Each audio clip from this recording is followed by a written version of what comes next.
I literally live directly behind this business, and there has not been, I mean, I don't even know that they're there. There's not an increase in nothing. I mean, there's a few cars down there, but they come and they go orderly. There's no one doing burnouts. There's no one, there's not one call down there that I'm aware of. I mean, they've been nothing but great neighbors in the neighborhood. I mean, I don't even know that they're there. And I literally could throw a softball and hit their back door. But I mean... Can I make a motion before he gets up here and talks? I'd like to make a motion to suspend the taxes on the medical marijuana facility down in town until we get the actual facts of if we can even do this, because I don't know that it doesn't really matter if we can do it or not. It's just you gotta wait for a second. If you're gonna make a motion, you got a motion and then stop. For a second. That was the longest motion in history. I tried to stop you, but you didn't stop. All right. I'll second just so that we can talk.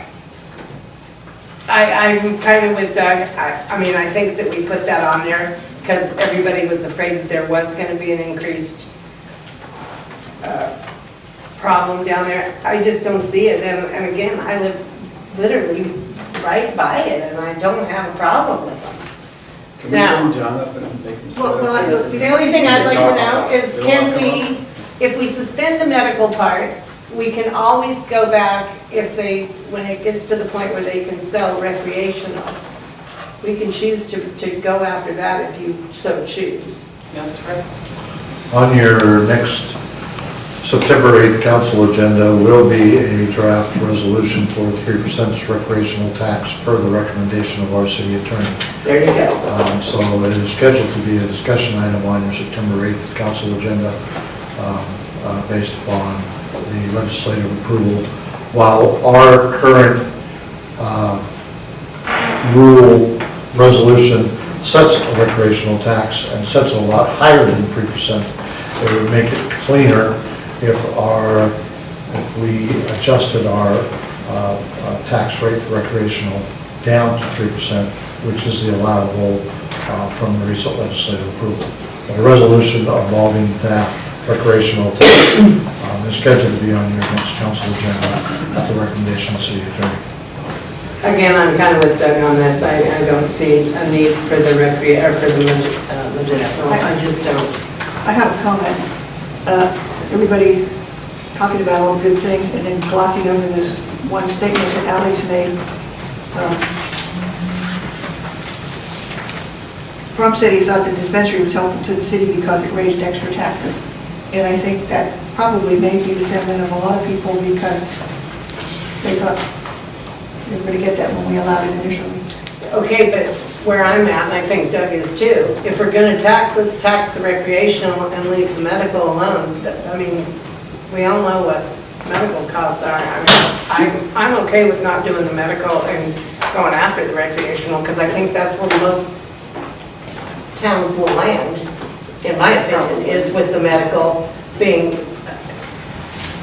you know. I seen an article today that there was 1,150 people that live in California that are waiting to get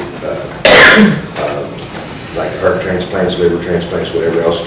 And just because the doctor gave them permission to use cannabis, that the national place where they do that, the transplant, whatever, they have a fear that they're going to have to, or they're going to knock them off of it just because of the cannabis use.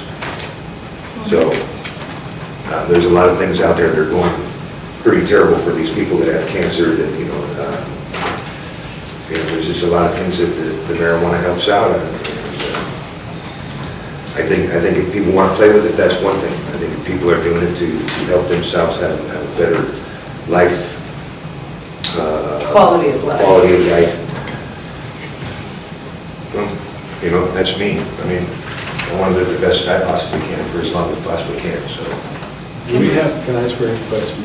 Do we have that 30 grand in our budget? It's been there for law enforcement, isn't it? Yes. That's fine. So if we suspended that, we would only be what, 2 months into the budget at 30,000. We have enough savings in the public safety fund to get us through the first year of the police contract, but what that does do is, if we don't have a law enforcement levy for year 2 or year 3, we're going to be robbing more of Peter and Paul to pay for law enforcement in the 3 year. We're fine for the first year, but you're talking about 30,000 this year, 30,000 the following year, 30,000 the following year, and Yeah, but we could make that up though on the recreational side, correct? No, not at 3%. We don't know. You never know. No. We can get a sales tax. People are doing it these days. I think if the people want, I think it's 2 different separate issues. I mean, we can't go, I mean, if that's the case, I can think of 100 things we can tax there in this town. I mean, Legitimately. it seems weird that we tax one, and it's medical, it's not even recreational, it's the medical. I mean, I just find it funny that we have to go after just that to fund our law enforcement. Just because they know that they can take advantage of it. Well, everybody's talking about not doing that anymore, so I think we're all on the same page. Yeah, I mean, I say we go after the recreational and see what we get. I mean, and if the people don't want to pay for police levy in this town, then, I mean, we're pretty well sunk anyway. I mean, they gotta pay for it or they don't, or else, come on. I mean, we can't rely on one business to make it or break it. That's just stupid. I mean, to me, it's ignorant. Well, it was a brand new type of business. I mean, and I think I kind of agree with Karen. We kind of made an extension to people that didn't lynch us, you know, that 30,000 approximately is going to go into law enforcement. Well, they still lynched us, so just to get That's as I still recall, trying. we did. But I looked at some other things, you know, there's things like parking, and, you know, it hasn't been a real problem yet, but recreational could take off. There could be a parking issue there, you know, I could see the law enforcement being necessary for sure the next year. Because there's a whole field. Are you guys open on Sunday there? No, and they close at a certain time at night. Just other areas, the transient population, I'm concerned about that, we kind of have that issue already. If it's recreational pot, you know, you can go in, I don't know what the minimum amount you can buy, I guess. You know, 7 grams. 7 grams? Well, we'll find that out when it They comes got it. out. I mean, right now. Those are just things to think about. Yeah. I'd like to see it become a hybrid thing, maybe, you know, drop them down to 2 and 3 on the recreational, and still stay at 5. There's nobody in Southern Oregon that's taxing any of these businesses at all Except for us. There's nobody in the state. in the state. I think, you know, we were just out there because we were the first people to say yes, and that helped people, because we didn't know what would happen. But I kind of agree, they've been good neighbors, and instead of an empty I totally agree. storefront, it's attractive. Well, and it gives a few quiet. people a job in town. Yeah. And I mean, there are Local people in town here. Local people working. I'd much rather go, I mean, if that's the case, let's figure out one other business in town and let's single them out and let's tax them. Maybe we'll tax ad guys. How about Patty's? See, I mean, everybody wants it over there and not on their place. Well, restaurant tax. Well, We have a motion on the floor. Yeah. there is a motion on the floor made by Councilor Reichman and seconded by Council President Silva to remove the sales tax on medical marijuana for the city of Hillsdale. I call for the question. Yes, thank you.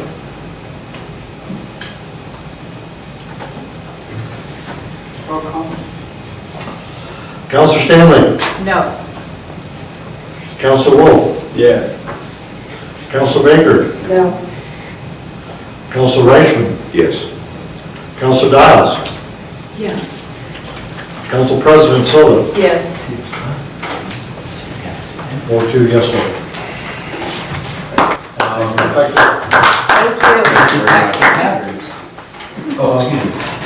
Effective clarification here, effective date of, Today would be great. Today. Say more like 2020. I think we should go after ad guys. I think we only have one of those, I think we only have one of those in town. I think we should go tax Yeah, them. mushroom people. They just don't go after beer because it ain't me.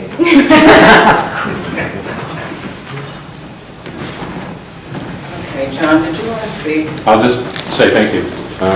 For the record, my name is John Cunningham.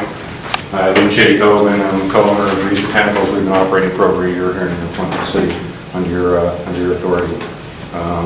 We've had hundreds and hundreds of patients monthly come through the door and are thankful for us being available. We get thanked constantly for just being there.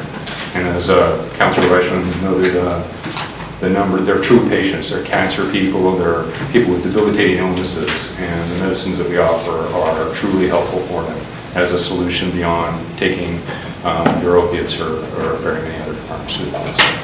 The fact that they've been taxed for a year, I understand, it's an unknown industry, and you had no idea what we were going to do to your community, and neither did we, frankly. It was a surprise. I mean, I was pretty sure the quality of people that use our product, and was very confident that we wouldn't cause any problems. But even to me, it's been less of an impact than I thought. I was even judgmental myself the first couple of months, having a young hipster kid come in the door, and I'm thinking, no, this isn't really a patient. But then I turn around and look, and he's helping his grandmother through the door to help her come in through the dispensary. It is truly a medical issue, and the fact that they've been taxed is to help determine that it's not a big issue, other than the fact that it's medical. And I appreciate the fact that you've repealed the tax, noting that it hasn't been a problem, and it shouldn't be a burden on patients. So thank you very much. I have a question. Sure. Do you foresee that the medical use will not be required much anymore? The rules and regulations haven't really been written out completely yet, and if you follow some of the other states, what they're doing is they're limiting adult use, as we like to call it, rather than recreation, because I really don't think there's a recreational factor to this substance. It's adult use. They're limiting adult use by potency in certain states. For instance, Colorado, you cannot buy an edible over a certain dosage, and probably Oregon will follow the same side of the guidelines. The OLCC is set forth to do that, and they have until the first of the year to do it. What's going to happen between now and then, it's really, we listen to the legislature stuff daily to find out what's going on, and it's as you know, with politics, it's back and forth. It's very hard to determine what actually will happen. I think it'll roll out over the course of a couple of years as to what they actually do, and try and do it really carefully so that it doesn't harm them, it doesn't create problems. And what they really want to do is they want to eliminate this black market factor that's been going on for decades. And money going out of the state, unregulated, untaxed, and that's what they're trying to do. They're really trying to make it so that they can capture the market, keep it in the state, funnel it into legal channels, tax it, and make good citizens out of what were considered criminals in the past. But how they do that is going to be interesting to watch. So we keep hearing about sometime in October. Is it really sometime next year? Well, what the governor signed in last month or whatever, last week or something, was they're going to allow what they call recreational sales starting October 1st from specific, they haven't said who, but medical, well-established medical facilities. From October 1st through January, it is a grace period and there will be no tax. But it'll be very limited in what a person can go in and purchase. They can't buy tinctures and edibles and extracts. They can only buy the 7 grams of flour I mentioned earlier. That's all they can buy, the maximum they can buy, and it's really limited. They're giving this grace period between October and January because that's when the great big outdoor harvest comes in. Right. And they want to get that, they want to keep that crop in the state and get people to buy it legitimately through white market, rather than all of it being shipped out of the state and the whole black market thing continues. So that's why that's the theory for why they put the little 3-month grace period, no tax. Makes sense, though. Yeah, and then in January, they throw on the 25% tax, or the 17% tax at the state level, and allow 3% for local municipalities. So it'll be like a normal sin tax for. Right, exactly. At that point, they become normal sin tax, and they'll have. Which is normal. And they'll have specific regulations as to what you can or cannot purchase. Depending on whether you're medical or recreational. And we continue to tell it, we're very about medical. That's our whole purpose ever since we came before you, and continue to be so. It's all about medical for us. So we can encourage everybody to stay the medical course, because you get consultation from your doctors or your nurse practitioners. And you also are allowed to a wider variety of options, and potentially no tax. Thank you very much. What's the price difference between medical and recreational? I don't know, honestly, because there is no recreational yet. But I imagine it will be almost entirely based upon the difference in the tax, other than the fact that a medical patient can buy this item and a recreational patient cannot. There's a price per potency, I guess, if you were to pencil it out. But if you were to, I don't know for sure, I'm just assuming that it would be, the product costs what the product costs, so it's not like you can mark it up more for recreational. I guess you could. But the tax difference, I think, is going to be the real difference. And what you can actually purchase. That's the big thing. Before you go, I'm not sure exactly what we said the 5% medical tax. We're going to look at the recreational later on, or is it? Next month, you said. Recreational kicks in when it Kicks in for these guys. September 8th, and it's just like. Do we have a separate resolution for that? Yes. Okay. More questions for me? Been a great neighbor. Thank you. Thank you. That's what Yeah, our you guys intent was. been a great neighbor. I literally can hit your back door, and I don't even know you guys are there. That's exactly what we want to hear. We came to your town to improve it.